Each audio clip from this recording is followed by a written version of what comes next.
ስበበት ቦታ መታየት አልፈልግም። ለምን ሲባል? ለስሜም ለክብሬም ስል ከአንተ ጋር ለተወሰነ ጊዜ መታየት አልፈልግም። አልገባኝም። እኔ የአንቺ ስም ከኔ ጸጉር መመለጥ ጋር ምን ያገናኘዋል? ዮናስ፣ ለአንዴና ለመጨረሻ ጊዜ ነው የምነግርህ። ሰዎች አንተን ትልቅ ሰው አድርገው ስለሚያስቡ ለብር ብዬ እያገባሁህ ነው የሚመስላቸው። ስለዚህ እነሱ ደግሞ ንቀታቸውን በግልጽ እያሳዩኝ ነው። እኔ ደግሞ በዚህ ሁኔታ በጣም የተናደድኩኝ ስለሆነ ከአንተ ጋር መታየት አልችልም። ሰምኛለሽ? ትልቁ ፕሮግራም ላይ ግን አብረሽን ትሄጃለሽ፣ ግዴታሽ። ሰውዬ አትሰማኝም እንዴ? አልሄድም ካልኩኝ በቃ አልሄድም ነው። ይኸውልሽ ያን የሚያክል ፕሮግራም ላይ ሁሉም ከሚስቱ ጋር ነው የሚመጣው። እኔ ደግሞ ሚስቴ አንቺ ነሽ፣ ከአንቺ ጋር ነው መሄድ ያለብኝ። ኡፍ፣ ምን አለ ለትንሽ ደቂቃ እንኳን ብትተወኝ። ቆይ እኔ እዚህ ቤት በሰላም መቀመጥ አልችልም እንዴ?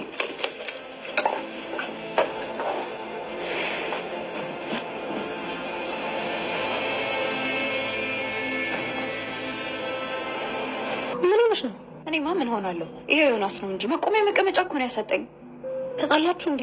መጣላት ብሎሽ መጣላት መሰለሽ? ይሄ ዮናስ እኮ ነው ገና በጠዋቱ ተነስቶ ሮብ ዝግጅት አለ ምንም ቀጠሮ እንዳትይዢ ምናምን ብሎ በጠዋቱ አይነጅሰኝ መሰለሽ እንዴ? ይሄ ደግሞ ምኑ ያናድዳል ነው? ወይስ እንዲሁ መናደድ ፈልገሽ ነው የተናደድሽው? ታውቂ አይደል እንዴ? ምን ጄሪ፣ አሁን ከዮናስ ጋር መታየት በጣም ከባድ ነው። እሱ ጸጉሩ ስለሸሸ በጣም ትልቅ ሰው ነው የሚመስለው። ከእሱ ጋር ሲሄድ አባትና ልጅ ነው የምንመስለው። ባልና ሚስት እንኳን እኮ አይመስልም። ምሳሌ ጄሪ ደግሞ ፈልጎ አይደለም እኮ የተመለጠው፣ የተፈጥሮ ጉዳይ ነው። እንዴት ነው በችልታ ማሳለፍ የሚችለው? ቆይ ሰው ስለ አንቺ ህይወት ምን አገባውና ነው አንቺ እንደዚህ እስኪሰማሽ ድረስ የምትጨነቅ? ለማንኛውም በቃ አንቺ አትጨናነቂ። ሰው ምንም ቢሆን ምን ማውራቱ አይቀርም። መቼም ህልም ተፈርቶ ሳይተኛ አይታደርም። እና ሰው ምን ይለኛል ብለሽ አንቺ ከባልሽ ጋር መታየት ልታቆሚ ነው? ለማንኛውም ምን ማድረግ እንዳለብኝ አላውቅም። ኧረ ተይ ሜሪ፣ እንደዚህ ስትሆኚ ላየሽ እኮ የባልሽ ጸጉሩ ሳይሆን ሌላ ነገሩ የተጎዳ ነው የምትመስለው። ኧረ ተይ ጄሪ፣ ሌላ ነገር እኮ ቢሆን ይሻለኛል። ከኔ ውጭ ማን ያየዋል? ይሄኛውን ግን ሁሉም ሰው እያየው የሚታዘበው ነገር እኮ ነው። ኧረ ሜሪ፣ እኔ ግን በዚህ ልክ ስለ ሰው ትጨነቂያለሽ ብዬ አስቤ አላውቅም ነበር። እንዴት አልጨነቅም? ሰው አይደል እንዴ? የሰው አይን እኮ አይደለም ሰው ብረት ያጣምማል። ሄዱንማ አብረን ሄደን መጣን። እኔ እኮ ያልገባኝ ማኩረፍሽ እኮ ነው። እሱ ያንተ ጉዳይ አይደለም። እሺ በቃ ተረጋጊ። ስትረጋጊ ሌላ ቀን እናወራለን። ሌላው ነገር ደግሞ ቅድም የተነሳነውን ፎቶ እያንዳንዱን ታጠፋልኝ እፈልጋለሁ። ለምን? ምክንያቱም እኔ እንዲጠፋ ስለምፈልግ። በቃ አለቀ። ታዲያ እንደሱ ካሰብሽ ታዲያ ለምን አብረሽኝ ተነሳሽ?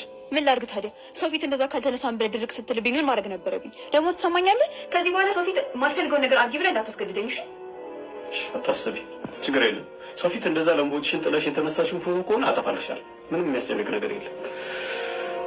አሁንስ እንዴት ስልችት እንዳለኝ ብታውቂ። ቆይ እኔ እስከ መቼ ነው እንደዚህ ሆኜ የምኖረው? ወይ አንቺ ደግሞ እሻው ምን ተፈጠረ? ወይ ተይኝ እስኪ። ትናንትና ከዮኒ ጋር መስሪያ ቤቱ ዝግጅት ላይ ተገኝተን ነበር። ብታይ እኔ እና እሱ አብረን እንኳን ስንሄድ ምን መስለው አባትና ልጅ፣ በዛ ላይ መላጣው አለባበሱ ራሱ እንዴት እንደሚያስጠላ። አይ ምን ነው ወንድ ልጅ እኮ ነው፣ ጸጉር ምን ያደርግለታል? ሹሩባ ይሰራው ነገር። ተይ እንጂ ጄሪ፣ ወንድ ልጅ ሲለብስበት ካላማረ አጠገብ